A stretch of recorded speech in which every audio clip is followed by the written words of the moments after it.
Oh, you're here. Come in. Let me get the door. There, come through from the morning. The June air is doing that thing today where it's warm before it's properly had the right to be. And the front hall already smells like the garden, even though the garden is all the way at the back. I opened the door about an hour ago to let a little of the morning in, and I haven't been able to make myself close it since. This morning, we're talking about light. Colored light, the kind that comes through things and does something different on the other side. Stained glass, tissue paper, the leaves on the south side of the garden. June is the right month for it. Everything feels a little more lit from within right now. Even the kitchen looks different in June light. More awake, more generous. Come through the hearth. I want to show you something the light is doing before we go any further. There is a south-facing window in the Atelier, and in June at this hour, the light comes through almost horizontally. A long, warm rectangle lands on the floor and moves about an inch every 10 minutes. I've been watching it shift since I came in this morning. I find it completely impossible to stop watching, which I've accepted now as simply a thing about me. June light is different from any other month's light. It arrives early and it doesn't rush. By mid-morning, it's coming in at an angle that makes everything look a little more considered than it did yesterday. Floorboards look warmer, walls look like they've been thinking. A plain white room in June light is a different room than it is in March. So here's the hearth this morning. Before we do anything else, find one spot in your home where the light is doing something. A patch of floor, a windowsill catching the morning, a wall that goes gold for about 20 minutes and then goes back to being a wall again. You don't have to do anything with the light once you find it. Just go and stand in it or sit in it and let it reach you for a moment. That's the whole thing. If you don't have morning light right now, north facing, curtains still drawn, it's already noon, find whatever light you have. The particular glow of your kitchen at this hour, a lamp that makes the room feel like itself. There's always some. It's worth looking for it before the day gets going. Before we carry on, I want to introduce you to something. You're here because you love the seasons and the rhythms of a life that pays attention to the world around it. And I think that means there's a book with your name on it. It's called Daughter of Water. It's fantasy, elemental, lyrical, with magic rooted in the natural world and a heroine who discovers she was always meant for something larger.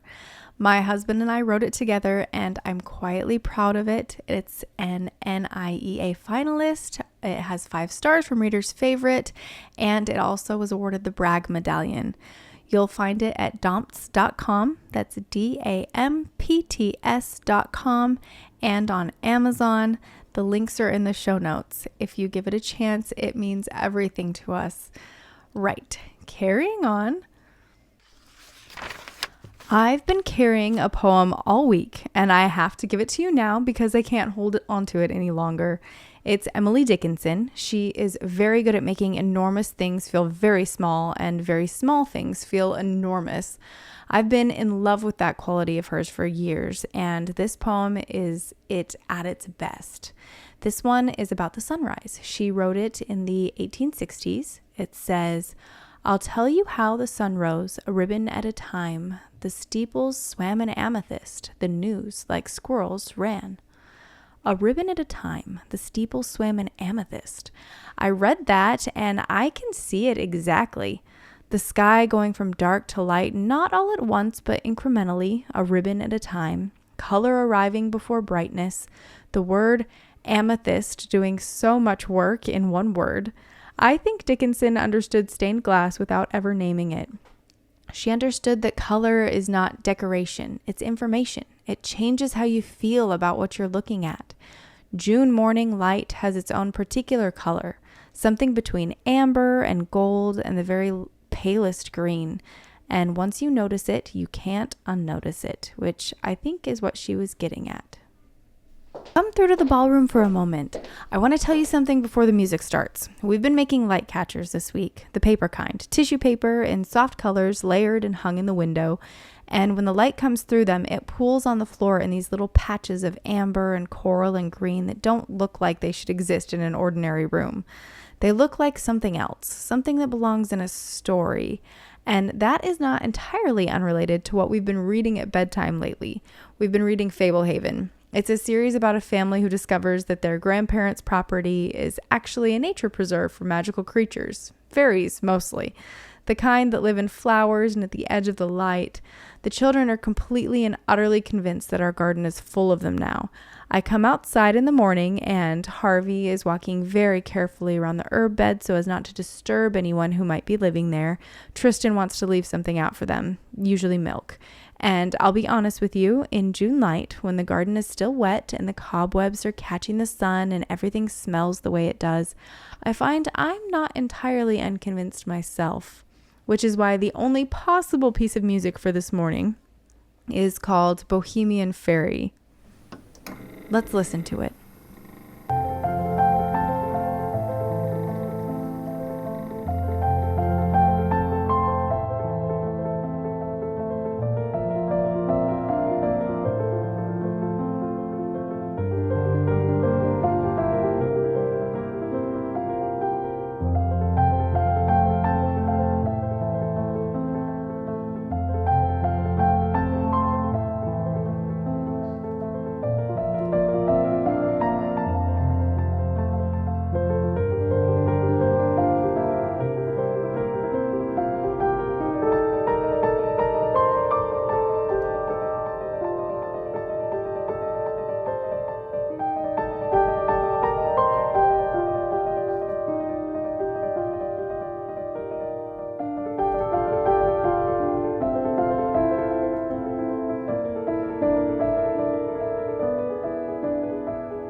Like the light moved while that was playing, or maybe I just started seeing it differently. Either way, to the nursery so I can tell you about an afternoon. My daughter was about 4, maybe just past it, and we had a rainy Wednesday, the kind that comes without warning in early summer and just settles in for the afternoon. We had nowhere to be, the garden was out, the television was going to become a problem if I turned it on because then it would be all anyone wanted, so we made paper light catchers. I'd seen someone do it once and vaguely remembered the method. We got out the wax paper and the tissue paper and the glue and spread it all over the kitchen table and just made a mess of it for a couple of hours. She had very strong opinions about color, only orange, then only green, and then a phase of wanting to use every color at once, which we negotiated. When they were dry, we hung them in her bedroom window with a little piece of tape. And the next morning she came and found me very urgently and said, come and look, come and look.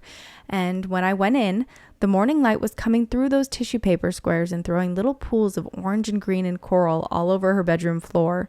She stood in the middle of it with the most serious expression and then looked up at me and said, we made the sun do that. I think about that sometimes when I need to remember what making things is actually for.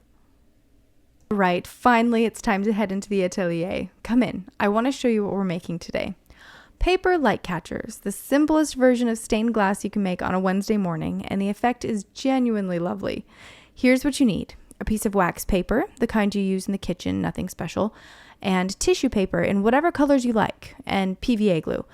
That is everything. You tear the tissue paper into small pieces, irregular is better than precise, and you layer them onto the wax paper with a little of the glue, overlapping the edges so the colors blend where they meet. Keep going until the whole piece is covered, and when you hold it up to the light, it glows. Let it dry flat, then hang it in a window. That's it. 20 minutes, cost of almost nothing, and the effect is the kind of thing that makes you feel disproportionately pleased with yourself, which I consider a worthy goal for a Wednesday. The one decision that matters is color. I've been working in soft yellows and pale greens and a little coral this week, the warm end of things, because June feels like it wants that, but use whatever colors feel right for you. The lighter the tissue paper, the more light comes through. The darker, the more vivid the color on the floor. Both are good. It depends what you're after. There's a piece of tissue paper art on the shelf in here that my daughter made years ago, which I've kept even though the colors have faded, because faded colors in good light are their own kind of beautiful. She used every color at once. I remember negotiating about it and losing completely. The piece is still one of my favorite things in this room.